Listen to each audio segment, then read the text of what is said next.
Estás a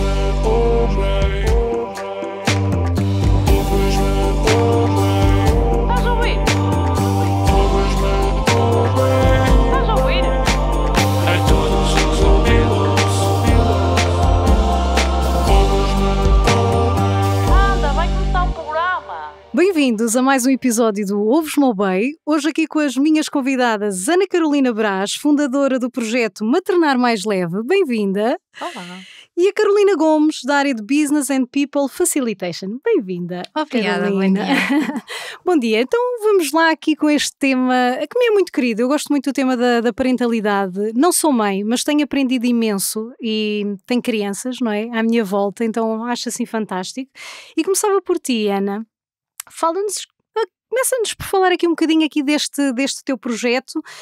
Tu tens uma frase muito curiosa no teu Instagram, que é uma base segura para a sua felicidade e desenvolvimento saudável da sua família. Portanto, isto já nos mostra aqui que a questão da parentalidade não tem só a ver com as crianças, mas com os pais, não é? Com os educadores. Exatamente. Bom, eu gostaria de começar por agradecer pelo convite, estou muito feliz de estar aqui convosco e contar um pouquinho do projeto.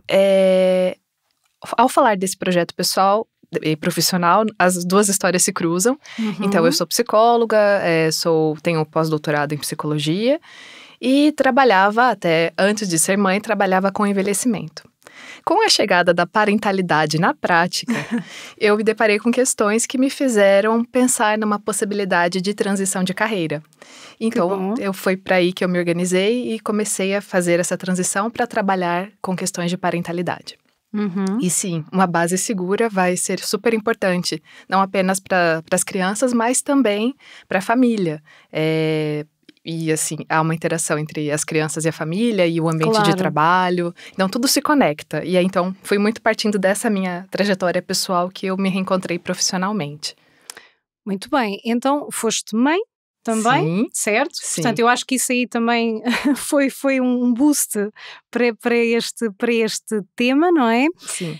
Quais é que foram os principais desafios que tu foste encontrando na tua própria vivência, não é? Como mãe, que te ajudou também de alguma forma nesta transição e quando começaste realmente a dedicar e a ajudar outras pessoas neste tema?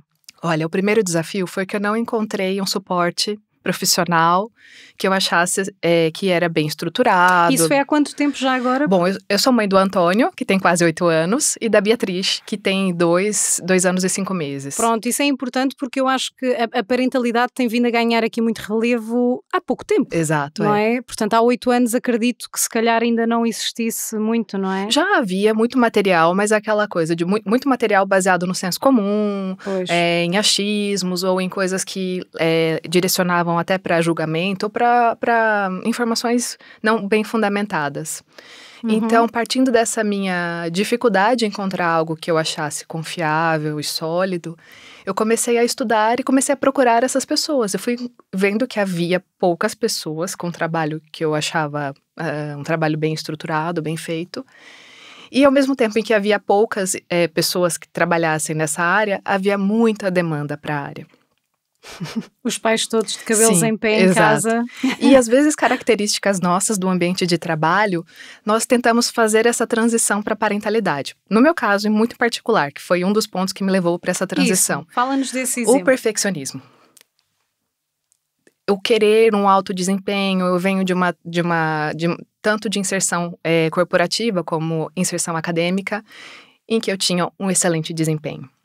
E de repente, quando chega o meu filho, que eu me deparo com dificuldades num parto, num pós-parto, na amamentação, na introdução alimentar, nas noites, nas dificuldades para adormecer, tudo aquilo que eu tinha de bagagem, de competências, não funcionavam. Foi tudo embora e nada já estava válido, não é? Exato. Então, para mim, o perfeccionismo que a gente traz de sucesso em outras áreas, ali não foi uma generalização fácil ou tranquila. Eu precisei desenvolver outras competências e, principalmente, entender que o perfeccionismo, que tanto me ajudou em outros momentos, ali me atrapalhava. Muito bem. Então já lá vamos desenvolver um bocadinho mais. Carolina, tu que também és mãe, e tivemos agora aqui o exemplo, não é, da Ana, que nos partilhou esta questão do perfeccionismo. No teu caso, quais é que foram ali quando tu começaste a notar que se calhar há aqui coisas que eu preciso, não é? De olhar, de refletir, de reformular. Uhum. Sim, eu acho que nós pais nascemos pais quando também nascem os filhos, não é? É nessa altura que há todo um novo mundo que se abre e que nós não estamos, para os quais nós não estamos preparados nem habituados.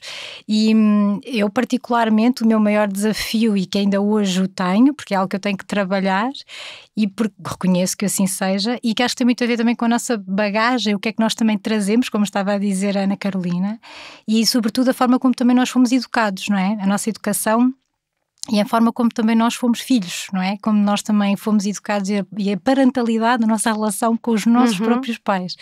Eu, já não é a mesma e possivelmente já não serve nos dias de hoje, não é? Exatamente, exatamente. O meu maior desafio, muito pessoalmente, tem muito a ver com a hiperproteção, com, de alguma forma, racionalmente, eu saber que os meus filhos devem experimentar e ir e fazer e cair exatamente. Devem fazer tudo isso. Eu tenho alguma tendência para eu deixo-os ir, mas vai sempre com aquela frase: cuidado, vai mais devagar, cuidado, podes cair, olha, atenção a isto, olha, atenção àquilo. Portanto, eu deixo-os até ir, porque lá está, racionalmente eu sei que eu devo deixar ir, que eles têm que experimentar o mundo, e as crianças são mesmo para ter galos na cabeça e nódoas negras nos joelhos, tem que ser, mas tem alguma tendência para ser aquilo que se chama o curling parenting, que é mesmo como o jogo do curling, não é? Que alguém vai a preparar o jogo para descer bem o disco. Eu é um bocadinho isso que também faço às vezes com os meus filhos. Sei que é um desafio meu, tem muito a ver, lá está, com a minha história de vida, também com a minha própria educação. Porque os meus pais também eram um pouco assim, sobretudo a minha mãe, e eu racionalmente sei que não o devo fazer, e às vezes dou comigo naquela hora, naqueles segundos a pensar, vou dizer, não digas, Carolina, não tenho que fazer. Mas já é bom quando tu te das conta e alteras, não é? Sim. Ana, pegando aqui neste exemplo, e certamente quem nos vai ouvir vai se identificar certamente, e com o teu exemplo, Ana, também, tu agora como profissional da área, o que é que tu podes dizer aos pais, e não o bem, não é? Que há pais recentes, há pais futuros, portanto há aqui uma grande comunidade de bambilos, não é? O que é que tu dirias aos pais recentes, não é? Que estão agora aqui a começar a ter estes desafios? Olha, eu diria imensas coisas, mas para resumir em duas, eu vou trazer duas boas notícias. A primeira, com a chegada dos nossos filhos, nós temos uma janela de oportunidade belíssima, que é a neuroplasticidade, ou seja, o nosso próprio cérebro está mais aberto a aprender novas competências. Então, e que eu acho que é um processo fantástico e muito lindo. Então é um período que não apenas os nossos filhos vão aprender competências, mas nós também podemos aprender coisas novas. E vamos nos deparar com muitas coisas novas. Coisas que nós ouvimos falar ou que vimos alguém, mas que ainda não tínhamos experimentado diretamente. E com essa janela de oportunidade, nós temos tudo a nosso favor para desenvolver. Esse é o primeiro ponto. O segundo ponto. Portanto, ver aqui os filhos como uma oportunidade também de autoconsciência e de autodesenvolvimento. Sim, pode ser um período de crescimento não apenas para eles, mas para nós também. E sendo um período de crescimento, vai ser inevitável que nós erremos. Errar faz parte. E acho que e entender que o erro também é uma oportunidade para crescimento, a dificuldade também pode ser uma oportunidade para crescimento. E nesse momento, tudo que nós tivermos a oportunidade de vivenciar, nesse período dessa janela de oportunidade para desenvolvimento, pode ser fantástico. Não será fácil, mas nunca é. E é para toda a gente. E o importante é continuar a tentar mesmo. Sem dúvida. Olha, mas aqui não há horrível, porque a conversa, isto é obey, tá? Estão à vontade. Pronto, as neiras não convém, mas também. Ok, muito bem. Olha, muito, muito interessante aquilo que estás a dizer, e também te pergunto, que é uma curiosidade minha, eu acho que sim, mas há cada vez mais pessoas a procurar os teus serviços? São mais as mães, são mais os pais, são os dois em conjunto? Qual é que é a tua percepção, não é? A tua percepção e a tua realidade? Sim. Olha, eu vejo duas grandes tendências que eu acho que são muito interessantes. A primeira é um trabalho que conecta mais com mães. Então, era expectável que surgissem mais mães. E todos os estudos de parentalidade e de uma área específica com que eu trabalho, que é o burnout parental, tem uma demanda muito maior para mães. No entanto, as mães, quando elas entram em burnout, é quando elas já esgotaram os recursos. Depois posso voltar a falar mais sobre isso, se vocês acharem necessário. Sim, acho que é interessante porque vão nos ouvir mães, certamente, e isso é um tema, não é? Sim. Que está muito aí. Eu acho que é importante e tu trazeres também aqui uma ajuda, Sim, não é? sim, Quem nos ouça. certamente. E além disso, esse era o meu movimento esperado, e inclusive em termos de adesão à terapia, é uma área que a procura é majoritariamente feminina. No entanto, tem acontecido algo que eu acho muito interessante. Homens que chegam para a terapia, homens que chegam com sinais de burnout, exaustos. E o que eu vejo não é um estudo epidemiológico, mas o que eu noto como... Exatamente, não da é? minha experiência na clínica, o que eu acho interessante é que a faixa dos 35 aos 40 anos tem chegado uma demanda por terapia vinda de homens que estão exaustos, homens que, de repente, têm uma companheira que exige bem uma divisão mais igualitária das tarefas e eles estranham, porque eles não tiveram essa referência dos pais, dos avós. E porque não havia um filho ali no meio antes, não é? Exatamente. E a mulher antes do filho conseguia se calhar assegurar determinadas coisas que depois não consegue. Não, e que vai precisar Claro. que eles tenham essa participação maior. E inevitavelmente sabemos que o processo não vamos aqui colocar as coisas numa balança, mas é altamente transformador para a mulher. Claro. Se falarmos apenas só e fisicamente, se Exato. formos só pelo físico, aos filhos. Exato. não é? Completamente. Sim. Exato. E o que eu acho interessante é isso, essa falta de referência Que bom. anterior e um desejo e um investimento que eu acho extremamente positivo, eles não se veem mais como providers, mas querem e fazem questão de participar, mas não tem essa referência anterior e às vezes as famílias de origem não validam. Muito interessante. Isso é muito interessante. Mas é ótimo também ver que há cada vez mais homens, pessoas, não é, conscientes disso e que procuram a tal Sim, ajuda, sim, não é? Para irem sim. buscar essas referências, no fundo. Exato. E aí, no caso dos homens, o que eu acho muito interessante é que para eles entrarem num quadro de burnout parental, eles não precisam esgotar os recursos. Eles entram em burnout antes. E quando entram, as consequências são muito mais severas, em termos de taxas de suicídio, de abusos de substância. Em comparação com as mulheres, com não as é? mulheres. Pois, porque supostamente, e diz-me tu, se calhar possivelmente porque as mulheres já têm aqui todo um programa, não é? Preparado para, não é? Ou mais preparado para. Mesmo sofrendo os impactos, não é? Sim, Sendo a mãe. exato, ainda muito da responsabilidade pela criação das crianças Claro. ainda recai sobre a mãe. Boa. Olha,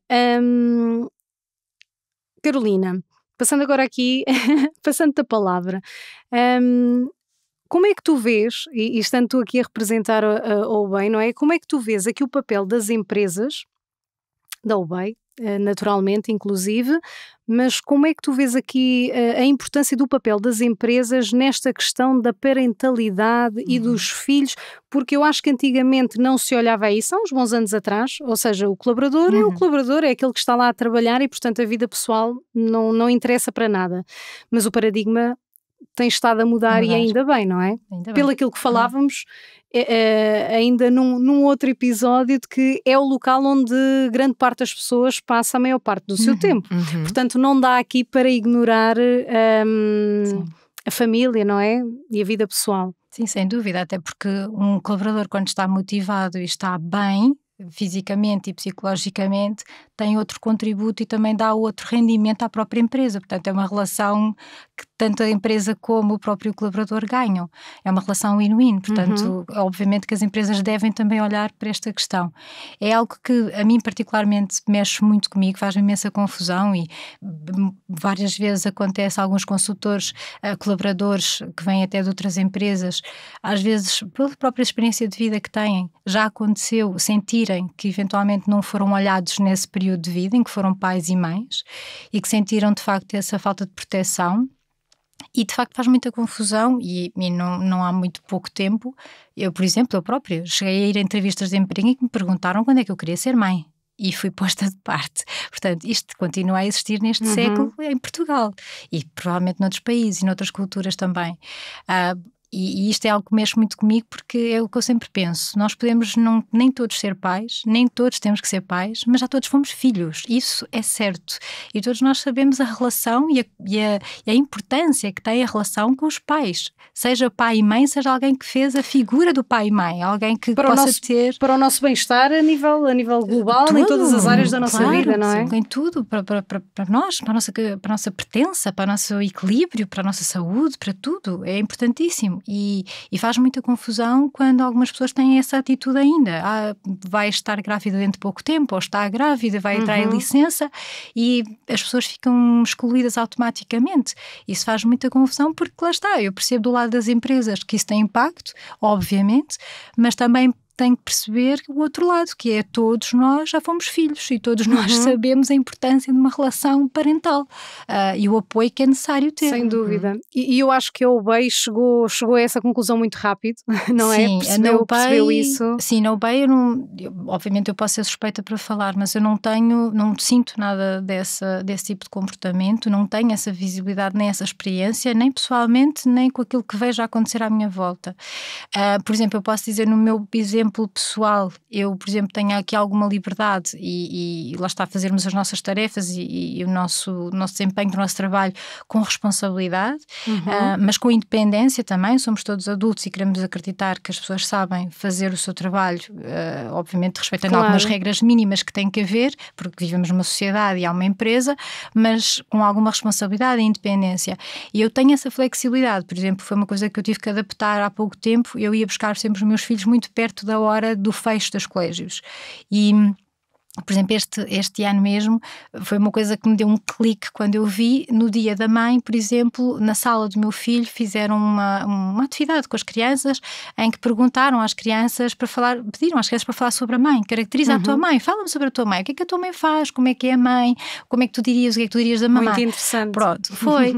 E deu-me um clique ali quando fui ver o do meu filho, que dizia uma série de coisas muito fofinhas e muito boas, que a mãe dá colo e a mãe dá miminhos, etc., que qualquer mãe gosta de ouvir, mas tinha lá uma frase também que era: às vezes a minha mãe vem-me buscar mais cedo. E de facto aquilo ficou cá dentro. Ou seja, ele valoriza muito quando eu vou buscar mais cedo. Uau. Sim, porque estava super habituada, eu sempre ir buscar. Ele era praticamente dos últimos a sair da escola. E eu este ano pensei, não, eu tenho mesmo que fazer aqui o shift, tenho que mudar isto, e graças a Deus lá está, eu tenho uma empresa que me permite fazê-lo. Obviamente trabalho numa equipa e tenho que avisar a minha equipa e obviamente que se houver alguma alteração que eu tenha que fazer, eu também tenho que olhar para isso e disponibilizo-me, mas falei com a minha equipa e disse: meninas, eu vou ter que fazer aqui uma alteração, eu vou buscar os meus filhos mais cedo, na hora do expediente, mas depois eu compenso, eu venho e ainda fico cá para lá das 7 ou das 6, aquilo que for preciso, mas tenho que ir buscar os meus filhos mais cedo, não quero que de facto isto fique aqui. Não, isso é muito importante e também para quem nos possa ouvir, mesmo fora da UBEI, não é? Porque o nosso podcast está disponível, de que as pessoas percebam que isso é o normal e que é possível encontrar empresas onde que permitam essa realidade, não é? Sim. Porque há muita gente, Ana, e diz-me tu também, de pessoas que certamente procuram, que ainda acham, não é, que a família tem que ficar em segundo plano, os filhos em segundo plano, não se pode dizer não é possível o trabalho, e não é bem assim. Ainda bem que há empresas como a UBEI que de facto vê estes temas, e por isso é que estamos aqui a falar nele, não é?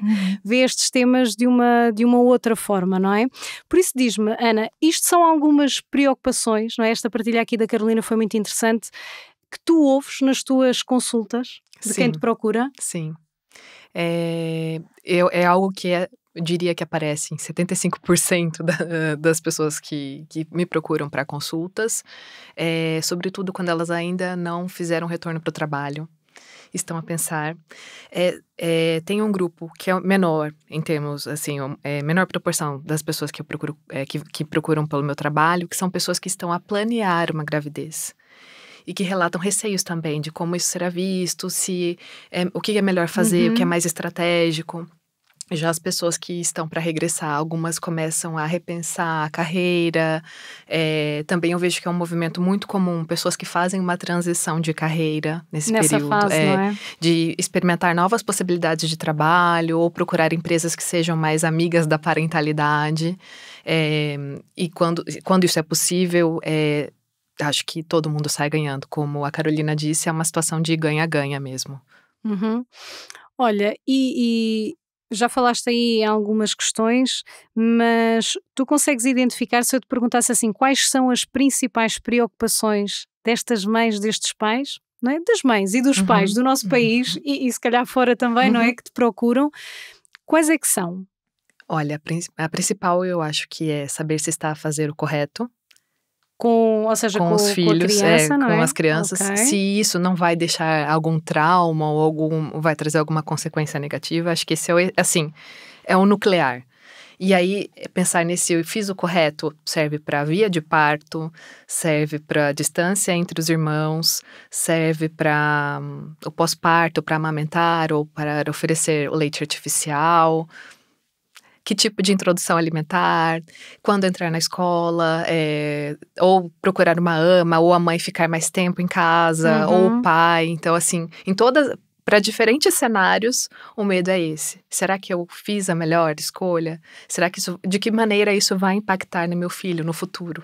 Uhum. E o que é que tu dirias sobre isso? O que é que dirias às pessoas que têm essas preocupações? Claro que são preocupações muito particulares e distintas, Sim. mas se tu tivesses que transmitir uma mensagem às pessoas que nos estão a ouvir e que possam estar Sim. precisamente a sentir essas dúvidas, o que é que tu dirias?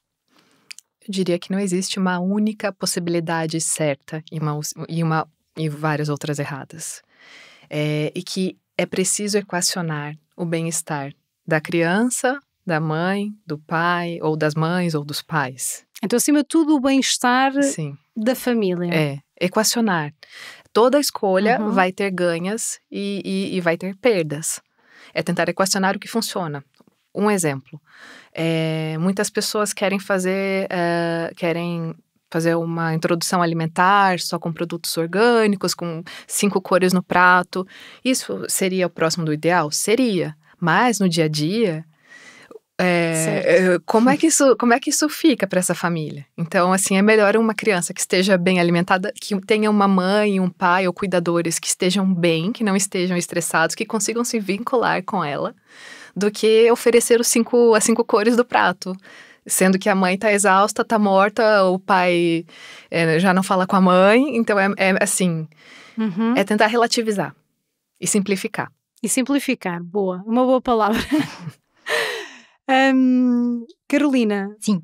isto ressoa certamente em ti, não é? Também. Sim, claro que sim. Acho que a pessoa quando é mãe, pela primeira vez, sobretudo a primeira vez, eu também tenho 2 filhos, o segundo já é completamente diferente, nós já sabemos ao que vamos, como eu costumo dizer, já não há ali muita surpresa. Claro que as crianças são todas diferentes, como os nossos dedos da mão, como os meus pais também dizem, somos todos diferentes, e mesmo todos nascidos da mesma barriga e mais ou menos com a mesma educação, mas somos todos diferentes. Mas sim, eu acho que o desafio é enorme.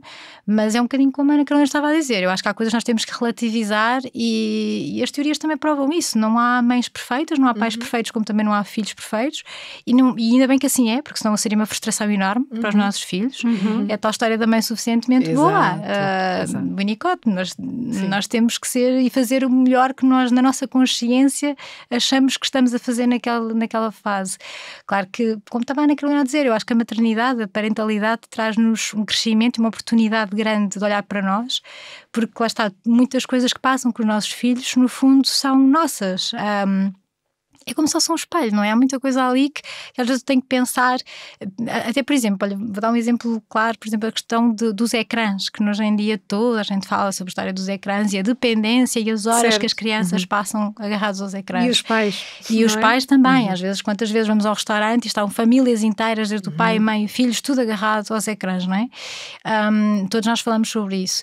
Obviamente que qualquer pai vai sempre dizer que há alturas em que de facto dá imenso jeito a ter aqueles ecrãs, aqueles recursos, mas não deve, obviamente, ser sempre. Mas muitas vezes o que eu me dou a pensar é, eu estou-lhe a dar isto para quê? é para mim, por mim, porque me dá jeito a mim, ou porque efetivamente é uma necessidade dele? Não é, se calhar, uma necessidade nele, não é? Muitas vezes isso é tão nosso. interessante o que tu estás a dizer, não é? Sem dúvida. Nosso, há muita coisa que vai depender de nós, e às vezes nós estamos muito cansados, chegamos a casa estressados, Sem ou estão com dúvida, uma sem birra, dúvida. e às vezes nós temos que parar um bocadinho para pensar, isto é meu ou é deles? E se precisar desses 15 minutos ali, É verdade. tudo bem. E se É, precisar, tal e tudo qual. bem. As nossas necessidades também são importantes. Claro. Uhum.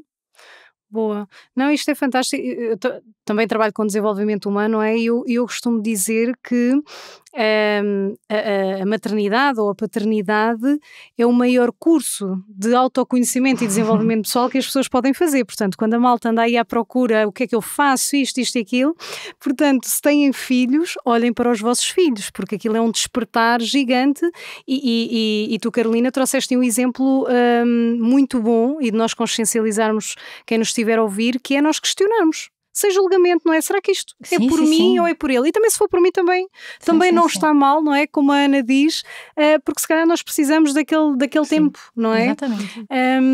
Também te perguntava, Ana, e agora que estamos aqui a falar, não é, da educação, não é, do telemóvel, dá, não dá, devemos, não devemos, sendo que não há aqui um certo e um errado, mas nós percebemos, e ambas já falaram nisso, não é, que a educação está diferente, os modelos que nós tivemos dos nossos pais já não estão válidos, não é? O mundo vai mudando, não é? E nós também é importante aprendermos a viver nesta impermanência que é a vida. Nada é estático, não é? E a natureza também nos mostra isso, nada é estático. Mas se tu tivesses que falar um bocadinho da questão da educação, não é? Porque às vezes até surgem na internet aqueles temas um bocadinho controversos de pode-se dar uma palmada? Não se dá a palmada, isso serve, não serve? Mas ele a falar não vai lá. Fala-nos aqui um bocadinho da questão da educação, que acredito eu, diz-me tu, que se calhar também seja um tema que as pessoas... não é? Pronto, conversem contigo, não é? Sim. É um tema que aparece muito. Há esse choque geracional. Nós temos como referência a forma com que os nossos pais nos educaram, ou os avós, ou outras figuras de referência. Muita coisa de lá para cá mudou. Assim, eu também costumo dizer muito para as pessoas que me procuram para consultas, que do mesmo jeito que hoje nós conseguimos encontrar falhas ou coisas que eles fizeram, que na época era o que eles conseguiam fazer, com a informação, com as condições, com o que poderia ser feito, que é para evitarmos essa tentação de julgar hoje, que é muito cômodo, vir desse lugar que hoje nós temos a informação. Com outra consciência. E do mesmo jeito que é importante evitar essa tentação de colocar um peso maior do que a coisa teve, também acho que nós temos que ter consciência que daqui a 10, 15 anos, algumas das coisas que hoje nós consideramos adequadas, talvez deixem de ser. Sem dúvida. E que os filhos também vão dizer olha, tu fazias aquilo. Exatamente. Não fazia sentido nenhum. Tem um livro que eu gosto muito, que se chama O Cérebro da Criança. E ele tem uma metáfora, no livro os autores trazem uma metáfora que eu acho maravilhosa para a parentalidade. É imaginar a parentalidade como se fosse um rio. E que para nós conseguirmos navegar nesse rio, nós não podemos estar próximos da margem da rigidez, nem da margem do caos. Só conseguimos navegar pelo meio do rio. E pensar muito nisso em termos de educação. Não dá para ser muito solto, porque isso leva ao caos, porém, muito rígido também não. Certo, aqui sempre o caminho do meio, não é? Exato, como se costuma dizer. Exato. Muito bem. Olha, Carolina, aqui voltando aqui ao papel das empresas, que de alguma forma também estão ligadas aqui a esta questão da educação. Porque se tivermos pais equilibrados, felizes, realizados na sua área profissional, certamente também serão pais mais conscientes e conseguirão com uma maior clareza ver onde é que está o caminho do meio, não é? Porque, e isso observa-se, quando a pessoa está estressada, preocupada com o trabalho, etc., não tem o discernimento suficiente muitas vezes para ver as coisas com clareza, não é? E pode cair numa das tais margens, não é? Perguntava-te, por exemplo, eu sei que a Obey tem diversas iniciativas, não é? Sim. A importância, que iniciativas Tem. são, não é? Já agora, e a importância delas. dessas iniciativas também neste, não do só para os bem-estar dos pais também, dos filhos, que Isso. acaba por ter influência também nos filhos, sim. Sim, a Obey lá está, como eu disse o exemplo há pouco, eu acho que obviamente tem aqui, a própria Obey em si tem bastante flexibilidade neste campo, até porque, pegando há pouco também na conversa que estávamos a ter, como sabemos, as licenças e o tempo de licença parental nos países do Sul e os países do Norte nada tem a ver. Certo. Portanto, é completamente diferente estar um ano, por exemplo, com uma criança, a possibilidade de estar em casa com uma criança um ano ou não é? E com toda a implicação que isso tem, não só em termos de vinculação, mas depois também em termos da relação com o próprio filho e a própria educação da criança. Pronto, mas nesse aspecto, então, não havendo essa possibilidade do Estado, em termos de cultura, ainda não está tão enraizada aqui em Portugal. Está melhor, naturalmente. Eu já tive uma diferença, por exemplo, na licença do pai da minha primeira filha. Verdade, não é? Do primeiro para o segundo, mudou, é verdade. Mas lá está, por isso, não havendo esse apoio, que se calhar nós gostaríamos, esse maior apoio do lado do Estado, as empresas que acabam por ser o outro suporte a seguir, mais imediato, se calhar, é essencial os pais poderem contar com esse apoio. Aqui na Obey, de facto, eu acho que há essa possibilidade. Obviamente que os consultores podem estar alocados a clientes e isso tem que ser sempre visto caso a caso com o cliente, de acordo com o projeto também onde estão, obviamente tem que ser falado, mas em termos de empresa há de facto essa flexibilidade e essa consciência dessa importância.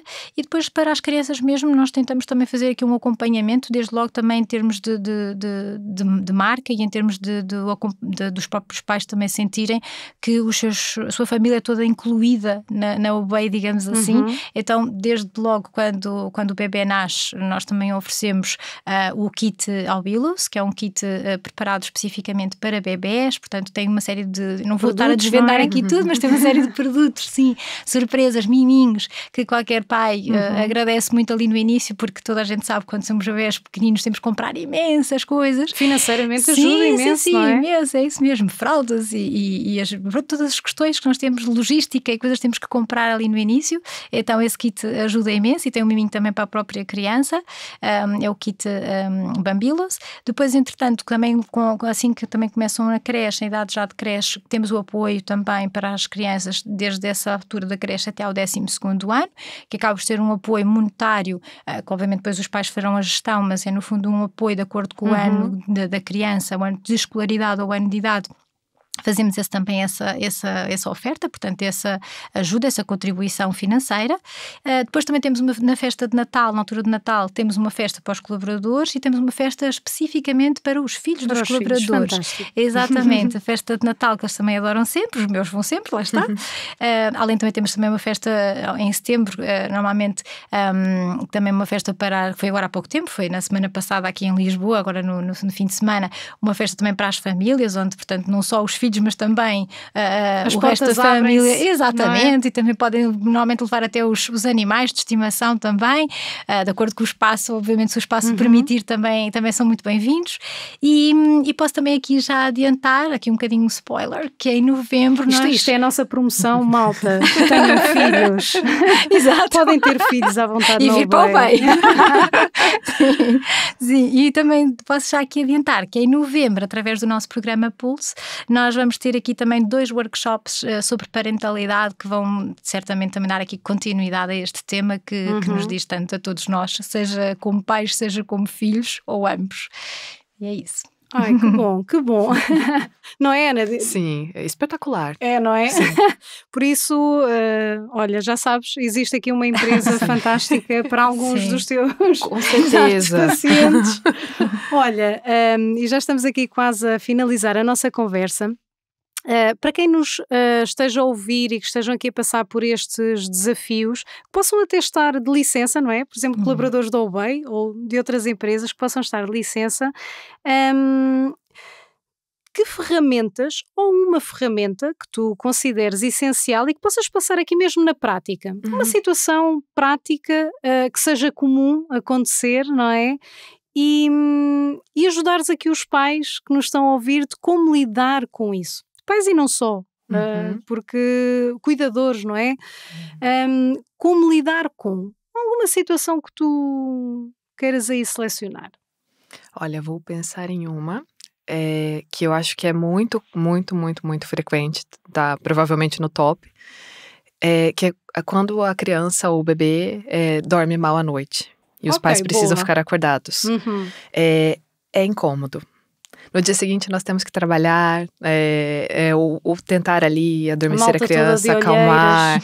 É incômodo, é desconfortável. A privação de sono é uma técnica de tortura, inclusive. Então é muito difícil. E o que acontece? Diante dessa dificuldade, é comum que os pais e as mães possam entrar em desespero e entrar num looping de que aquilo não vai acabar e ficarem realmente muito ansiosos e em desespero. Por mais desconfortável que seja, vai passar, tem começo, meio e fim. Então tentar sair desse looping e focar que ele tá a acontecer ali, mas não é eterno. Acho que isso... Portanto, o pessoal mentalizar-se que isto tem um fim. Exatamente. Tentar focar na respiração. Isso é bom. É simples, não custa nada, não é intuitivo. Tentar focar ali na respiração. Parar um bocadinho e ficar só... Fazer ali algumas respirações conscientes, por exemplo. E acolher essa própria insatisfação. Porque isso é humano. Entender que nós vamos perder a paciência. Entender que os sentimentos são o que são. Certo. E não há problema em sentir. O problema é que nós fazemos com o que sentimos. Então é entender que, olha, realmente é chato. Queria já estar adormecido, mas estou aqui. Sei que vou para esse lugar de desespero, de que não vai acabar, que vai ser toda noite assim, mas vai acabar. Não sei quando, mas vai acabar. Acho que eu iria por aí. Tentar não entrar no desespero, que algumas situações têm esse gatilho mesmo. E quando já se estiver no desespero, parar e respirar. Sim, se possível, alternar com a outra pessoa que está na casa. Colocar uma legenda, olha, cheguei aqui ao meu limite. Comunicar, comunicar, eu acho que é essencial. Preciso lavar o rosto. Preciso beber uma água. Preciso apanhar um ar. Tomar banho, não é? Que preciso às vezes tomar é uma um banho. tarefa super desafiante para os pais no meio daquela azáfama. Comer uma comida quente, não é? Muito bem. Olha, foi um gosto conhecer-vos e falar com ambas. Muito obrigada, Ana Carolina. Obrigada, Carolina. E obrigada a quem nos está a ouvir. E até à próxima. Obrigada. Obrigada. Always my own way.